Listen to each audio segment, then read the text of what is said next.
তো এখন বাজে হচ্ছে 3:30 মতো, এখন থেকে ব্লগটা স্টার্ট করে দিলাম। তো আজকে হচ্ছে মায়ের বিদায় বেলা, মানে সবাইকে শুভ দশমী শুভেচ্ছা। তো যাই হোক, মনটা অনেক খারাপও করছে, আবার আনন্দের দিনও একটা। তো মা হচ্ছে আজ বাপের বাড়ি থেকে শ্বশুর বাড়ি চলে যাবে। তো যাই হোক, এখন থেকে ব্লগটা স্টার্ট করে দিলাম। আজকে দশমীর দিনে আমরা কি কি আনন্দ করছি, সবাই মিলে কত মজা করছি, সবই তোমাদের সাথে শেয়ার করবো। পুরো ভিডিওটা দেখতে। বারবার বৃষ্টি পড়ছে, জানি না রাতের বেলায় কি হবে ঠাকুর দেখতে গিয়ে। এটাকে বিয়ার কে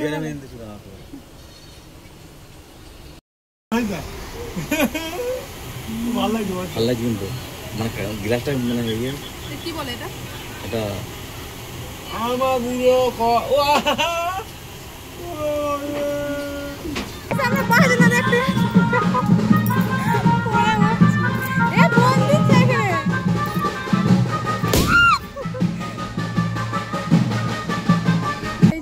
আমি কিন্তু এখানে রেডি হয়ে গেছি, আর এনার তো কোনো সময় হয় না রেডি, এখনো জামাই পড়েনি।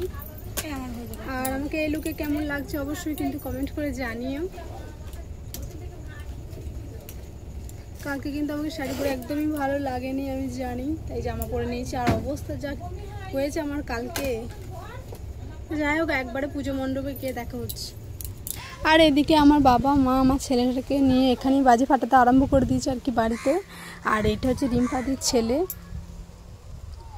তো আমার বাবা মা এখানে মানে রং মশালটা আর কি জেলে আমার ছেলে হাতে দেওয়ার চেষ্টা করছিল, ও তো ধরবেই না কিছু মতো, তো ভয় করছে আর দেখছে। তারপর আমি গেলাম একটু ধরানোর চেষ্টা করলাম, তো দেখো তো ধরবেই না। তো বন্ধুরা তোমরা পুরো ভিডিওটা দেখো, খুব ভালো লাগবে। আর আমাদের পাড়ার ঠাকুরটা আর কি মন্দির থেকে বার করা হয়ে গেছে, এই যে আমরা মন্দিরে গেছি তো মায়ের দর্শন করতে আর কি। তোমরা পুরো ভিডিওটা দেখো। আর এই ঠাকুরটা মানে আমার বোনের পাড়ার ঠাকুরটা এখনো বার করা হয়নি, মানে বার করা মানে গাড়িতে বাঁধা হয়নি আর কি।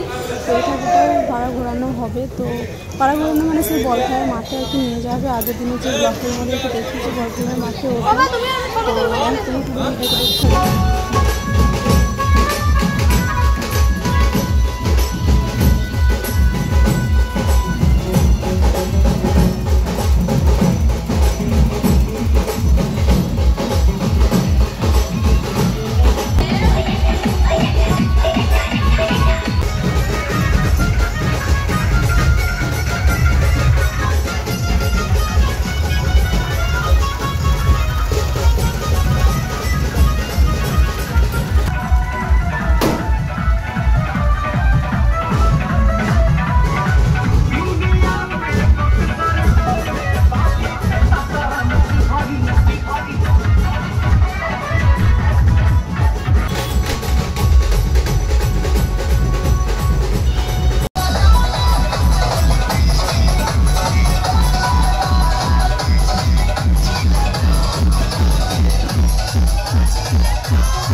তো বন্ধুরা এই যে দেখতে পাচ্ছি এটা একটা বল খেলার মাঠ। তো এখানে প্রতিটা ঠাকুর এসে এই যে এখানে সারি সারি করে দাঁড় হবে, তারপরে সব ঠাকুরগুলোকে আগে বিসর্জন করানো হবে।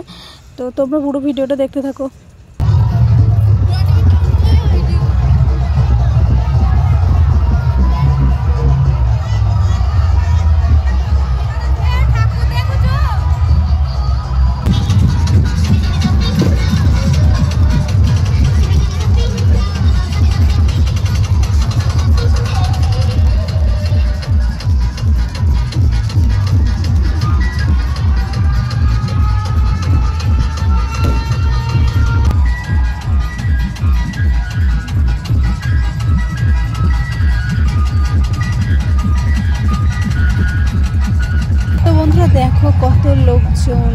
ফার্স্ট টাইম এই পাটুলিতে ঠাকুর দেখতে আসলাম। একটু পরেই মানে একটু পর নয়, সারা রাত এখানে ঠাকুর বিসর্জন হবে। সারা রাত জুড়ে মানে পাটুলিতে তো কম শহর নয়, অনেক বড়ই শহর। তো প্রচণ্ড ঠাকুর এসেছে। আমরা তো ঠাকুর দেখতে যেদিন গেছিলাম সেদিন তো অল্প পরিমাণে ঠাকুর দেখে চলে এসেছিলাম, পায়ে ব্যথা করছিল বলে। তো এদিকে দেখো একজন মাকে বিসর্জন করানো হচ্ছে, এর পাশেই আছে গঙ্গা। তো তোমরা পুরো ভিডিওটা দেখতে পাবে।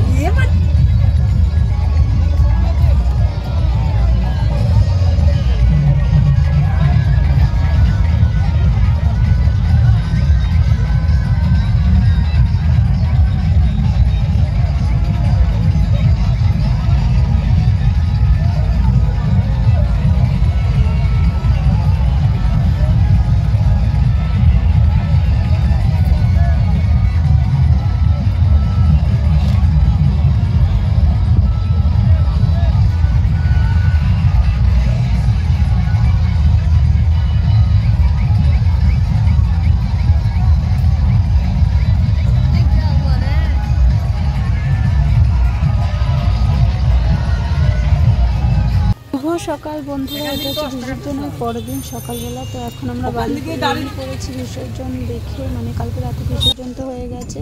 তো আজকে আমরা বাড়ি বেরিয়ে পড়েছি, আর আজকে বাড়ি যাওয়ার পথে আর কি বাবার কাছে পুজো দিয়ে যাবো, বাবা বুড়ো রাজের কাছে। তো চলো পুরো ভিডিওটা দেখতে থাকো। যখনই আসে তখনই এরকম অবস্থা, আসার সময় হয় না।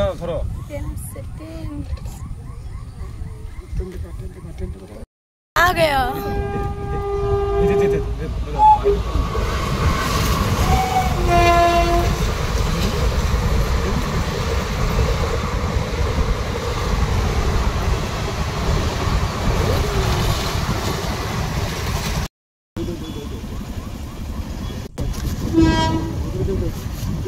ওদিক থেকে একটা আসলে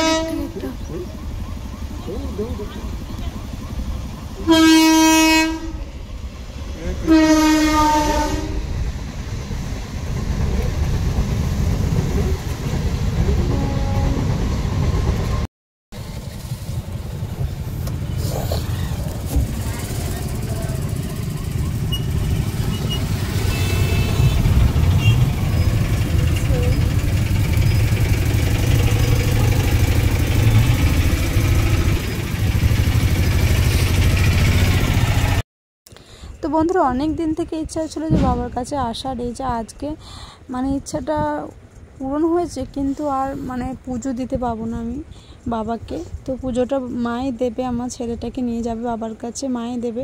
তো আমি বলছিলাম যে এই সাইডটায় কি আমি দাঁড়িয়ে থাকবো? মা বললো না, ভেতরে যেতে পারবি, ভেতরে চ না, তুই তো বাবার মানে স্থানে একবারে স্থানে চলে যাচ্ছিস না, তাহলেই হবে।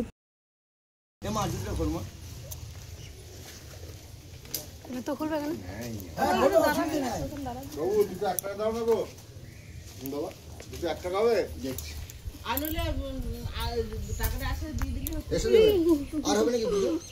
পাখি তোমরা যাবে, আমি যেতে পারবো না।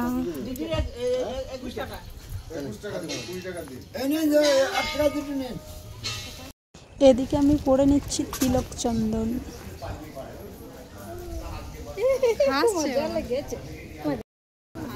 পাখি আবার কি তুমি বাবার কাছে এসেছো? বাকি ওকে ঘুম এসেছে।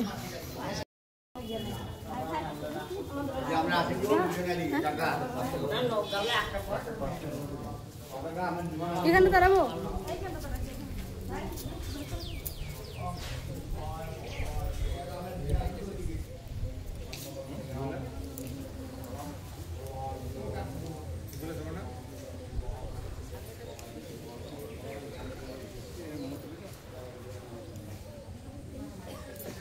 সত্যি এটা এমনই একটা জায়গা না, আমার জীবনে প্রচণ্ড পরিমাণে একটা শান্তি ফিল আসে।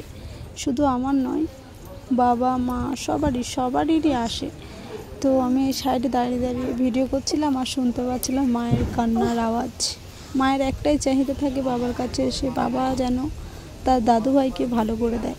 জানি না আমার মা বাবা শ্বশুর শাশুড়ি প্রত্যেকের এই স্বপ্নটা বা ইচ্ছাটা কবে পূরণ হবে, কবে আমার ছেলে দাদান দিদান বলে ডাকতে শিখবে, কবে ঠাকুমা বলে ডাকতে শিখবে, কবে দাদু বলে ডাকতে শিখবে, কবে বাবা মা বলে ডাকতে শিখবে। যাই হোক, সারা বছর বাবার কাছে, এটাই যে আসবো বাবা কবে আমার ছেলে সুস্থ করে দেবে। তো যাই হোক, চলো, আমাদের কিন্তু পুজো দেওয়া হয়ে গেছে আর এখন আমরা কিছু খাবো। যেহেতু মা বাবা পুজোটা দিয়েছে, তবুও আমি শুকিয়েছিলাম বাবাকে পুজো না দেওয়া পর্যন্ত। তো সকালে কিছু না খেয়ে বেরিয়ে এসেছি শুধুমাত্র বাবাকে পুজো দিয়ে খাও বলে। তো চলো, এখন দোকানে এসে গেছি আর এখানে পরোটা নিয়ে নিয়েছি, বাবা মা আমি সবাই মিলে পরোটা খেয়ে নেবো এখন। এই চলো বন্ধুরা, ভিডিওটা এখানেই শেষ করছি। ভালো লাগলে অবশ্যই একটু লাইক কমেন্ট শেয়ার করে দিও আর দেখা হচ্ছে অন্য কোনো ব্লগ।